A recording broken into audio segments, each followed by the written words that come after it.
Prej mesditës të së shtunës edhe rajoni i Lezhës është përfshirë nga moti i keq me rishje të dendura shiu dhe ere, i cili ka krijuar probleme kryesisht në lundrimin detar, furnizimin me energji elektrike dhe qarkullimin rrugor.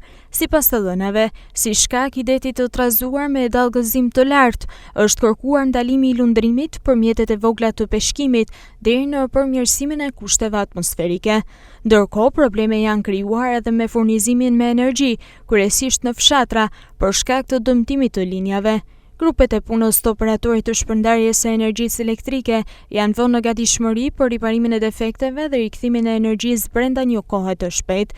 Gjithashtu, shërbimet e policisë rrugore kanë shtuar prezencën e tyre në rrugët nacionale dhe kombëtare që përshkojnë qarkun e Lezhës, pasi reshjet e dendura të shiut her pas here kanë vështirësuar qarkullimin.